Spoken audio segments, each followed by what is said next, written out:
Hi guys! Welcome back to my channel. Today's video, i-vlog ko sa inyo ang Christmas time, a concert with Mariah Carey here in North America. So particular here in Texas. So nandito siya guys. So this is my first time.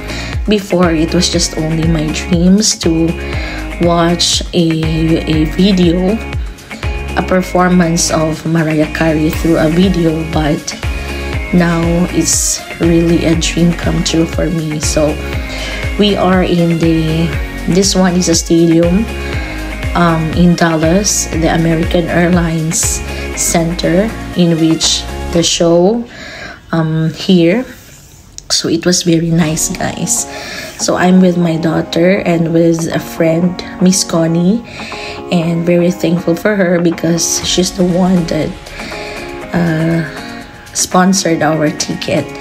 Actually, even though we are like on the top or on the second floor, it's still the ticket is pricey. So but it's okay, at least we really enjoy the show. Yeah, look at my daughter, she's very alive and enjoying the songs, because before Mariah Carey show, there was like some songs that was played by one of the DJs in there. So it was very nice. So I cannot play the video or the songs here because it might get copyrighted. So here, look at the stadium guys. Pinaka malaki talaga. And now, as you can see, that's Mariah Carey performance. Sinortcut ko na kasi hindi ko siya pwedeng i-play yung music na yun na kinanta niya dyan. Pero yeah, nakita ko na siya talaga in real, and it was really amazing performance of Mariah Carey. And you know what? She just like she sings very slow, like calm lang talaga siya guys. Tingnan mo, hindi man lang siya nag-move, kumakanta lang talaga siya.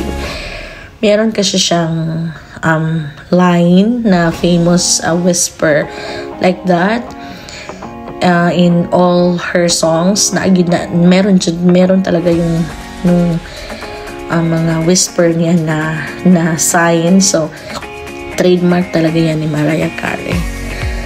So it's a dream come true for me because hindi ko man expect na makikita ko siya in real. So yan guys, it was super nice, super amazing Mariah Carey. So guys, hindi ko pala nabanggit sa inyo na yung performance niya yan, hindi lang siya yung nagpo-perform dyan, pati din yung kanyang mga anak. So her children are like also performing in there. They knows how to sing and dance because meron siyang anak na lalaki at meron din siyang anak na babae, and they were all talented. So yan guys, siguro nagmana sa mama. So on that day, lahat ng mga tao dyan super crowded talaga yan guys. Pumipila kami pag sa entrance, nagpila kami, and then makikita mo talaga na yung mga tao talaga avid fan talaga sila ni Mariah, kasi because it was like a Christmas presentation, so they have to wear they have the color coding, like they have to wear red, they have to wear green, and all the Christmas symbols outfit. So sa amin hindi namin expect na yun lang pwede, yun pala mag-ganon, pwedeng magsuot ng ganon. But you know, fortunately we never talk with my friend like we have to wear like this, like that. But so happened during that time all of us wear white, so white on top. So we didn't expect when we get there, oh yeah, so it was very nice.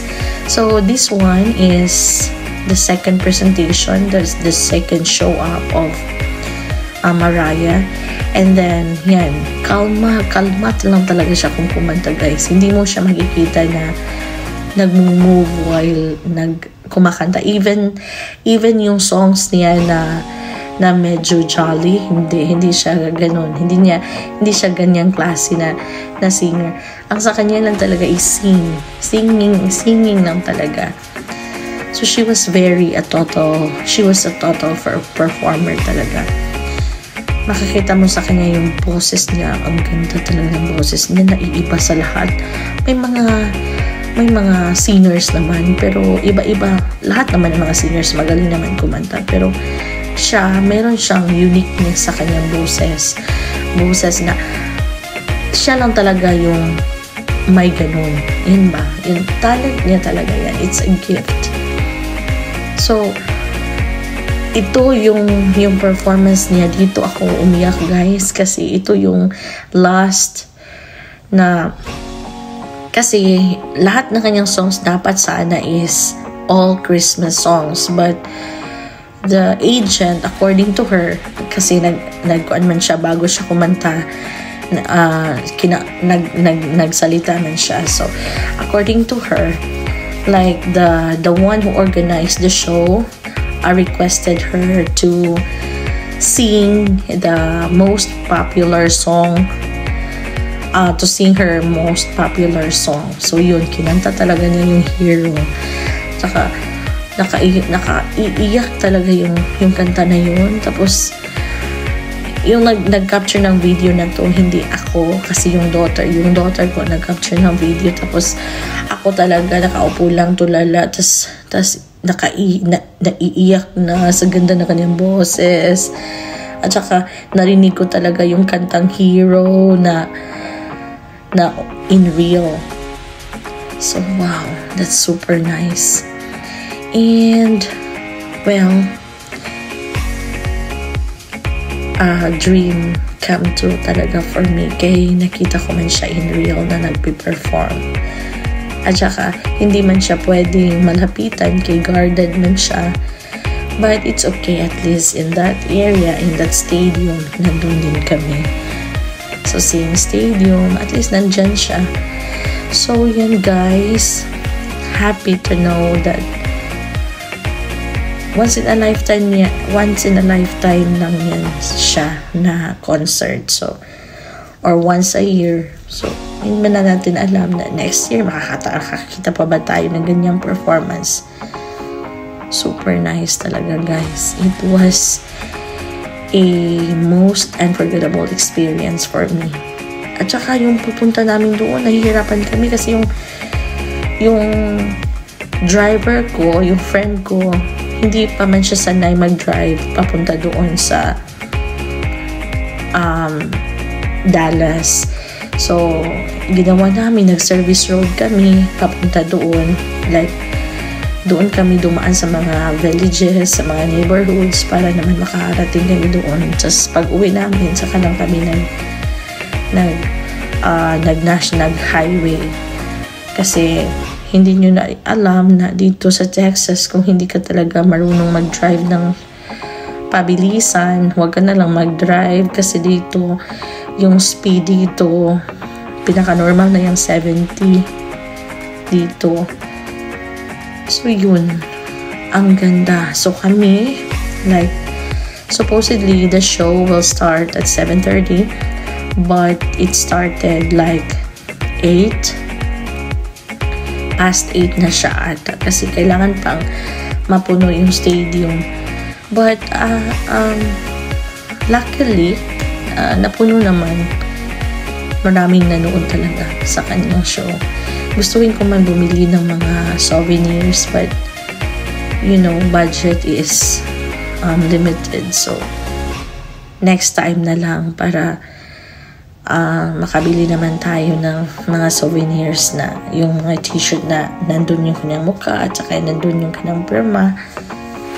So yun, guys. So ang taas na ng video ko, but worth it naman. Gustuhin ko man siya na i-vlog. So So, ito yung last performance niya, last appearance niya. Bale, kumanta siya ng All I Want for Christmas. So, that's nice. And then, after that, tapos na yung show. Kumanta siya dyan. Tapos, lahat ng mga performers nandyan na. Tsaka, yan na yung end ng kanyang show. Maraming song siya na kinanta. Hindi ko man maisa-isa. Video ko lahat, pero hindi ko siya maisa-isa na ilagay dito sa pag-edit ko. So, papasensyahan nyo na, guys. Basta nakita nyo si Mariah, yan yung the first ever and a dream come true for me na nakita ko si Mariah, my idol, right in front of me, like nag-perform siya sa harap talaga namin. Ang galing talaga niya, guys. Nakaka-impress talaga. So, yun. Ito yung tour niya dito. Lahat ng state na pero may specific state siya na pupuntahan. Kasi nasa North America man kami. So, one of her shows was in Dallas. So, yun. Nakita namin siya. At saka, advantage kasi malapit man kami. Nasa Fort Worth kami. So, while malapit, why not man na mag-watch sa kanyang concert. Very nice. Simple lang talaga yung concert nila. Mga decoration, lahat talaga nag-matter. Wala sa decoration nag-matter yung concert niya. Kasi sa Pinoy, decoration talaga. Dito, wala. Makakanta ka lang, makaperform ka lang sa harap ng mga tao. Yun na yun. It's a concert. So, yan talaga si Mariah. Ang sexy niya dyan. Actually, medyo naputol-putol yung aking video dyan kasi tingnan mo, hindi mo nga nakita yung ulo niya nasa baba lang kasi minsan kailangan ko itong sa pag-edit ko, kailangan kong i-adjust kasi hindi siya naka-landscape, hindi nakatayo yung phone pag-record. So, medyo na-portrait siya. So, kailangan ko talaga siyang i-edit, guys.